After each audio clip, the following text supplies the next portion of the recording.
மாண்புமிகு பேரவைத் தலைவர் அவர்களே, மாண்புமிகு முதல்வர் அவர்கள் உங்களுக்கு தெளிவாக பதில் சொன்ன பிறகும் மீண்டும் மீண்டும் நீங்கள் சொல்வது திராவிட முன்னேற்ற கழகம் இதற்கு எதிராக இருப்பது போல காட்டுவதற்காக என்றுதான் நான் சொல்ல விரும்புகிறேன். திராவிட முன்னேற்ற கழகம் வன்னியர் சமூகத்திற்கு என்ன செய்திருக்கிறது என்பது அனைவரும் அறிந்தது. முத்தமிழறிஞர் தலைவர் கலைஞர் அவர்கள் இருந்தபோதுதான் அந்த 20% இடஒதுக்கீடு கொடுக்கப்பட்டது. 20% இடஒதுக்கீடு கொடுத்த தலைவர் கலைஞரை அந்த சமூகத்திற்கு எதிரானவர் போல் சித்தரிப்பதையே பாமக தொடர்ந்து செய்து வருகிறது. ஆனால் இந்த இடஒதுக்கீடு போராட்டத்திற்கு எதிராக போராட்டம் நடந்தபோது காக்கை குருவி போல் சுட்டுக் கொன்றது யார் என்பதை மறந்துவிட்டு அவர்களோடு கூட்டணி அமைத்தீர்கள். இப்ப கடந்த சட்டமன்ற தேர்தலின் போது தேர்தல் நாள் அறிவிக்கின்ற அன்று உங்கள் ஒரு உள்கையாக பேசிக்கொண்டு அந்த 10% இடஒதுக்கீடை அறிவிக்க செய்து நீங்கள் உங்கள் கூட்டணியை அறிவித்தீர்கள்.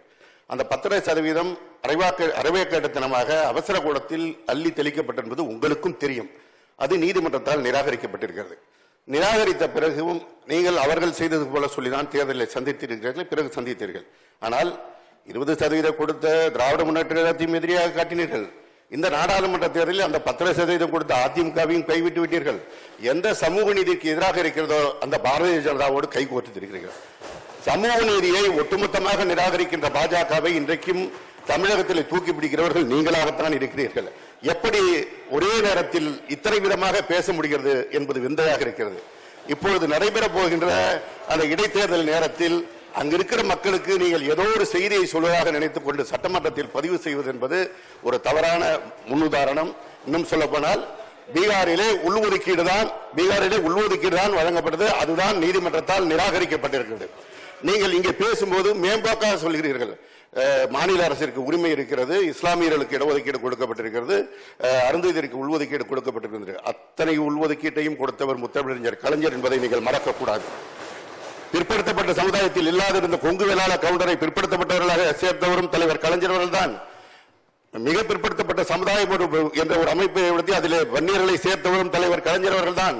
இஸ்லாமியர்களுக்கு தனி இடஒதுக்கீடு கொடுத்தவரும் தலைவர் கலைஞர் அவர்கள் தான். அருந்ததியர்களுக்கு உள்ஒதுக்கீடு கொடுத்தவரும் தலைவர் கலைஞர் அவர்கள் தான். இன்றைக்கும் நம்முடைய மாண்புமிகு முதல்வர் அவர்கள் எத்தனை முறை அமைச்சர்களை அழைத்து உயர்நீதிமன்ற வழக்கறிஞர்களை அழைத்து இன்னும் சொல்ல போனால் உச்சநீதிமன்றத்தில் இருக்கின்ற வழக்கறிஞர்களையும் அழைத்து இந்த இடஒதுக்கீடு குறித்து ஆலோசனை செய்திருக்கிறார்கள் என்பது நீங்களும் அறிவீர்கள், உங்கள் கட்சி தலைவரும் அறிவார். ஆனாலும் அவற்றையெல்லாம் மறைத்துவிட்டு மீண்டும் மீண்டும் திராவிட முன்னேற்ற கழகத்தை குற்றம் சாட்டுவதை போல பழியெல்லாம் திராவிட முன்னேற்ற கழகத்தின் மீது சுமத்துவது போல் பேசுவது என்பது அவைக்கு அழகல்ல, உங்கள் அரசியல் அனுபவத்திற்கு அழகல்ல.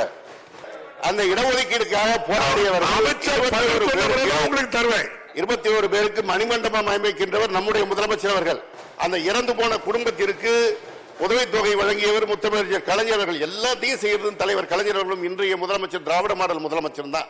என்ன சொல்ல போனா அந்த 20% இடஒதுக்கீடு இருக்கின்ற காரணத்தினால்தான் வட மாவட்டங்களில் இன்றைக்கு இந்த 10.5% என்று நீங்கள் கேட்கின்ற சதவீதத்தை விட கூடுதலாக வன்னியர் சமூகத்து மக்கள் தங்களுக்கான உரிமையை பெறுகிறார்கள்.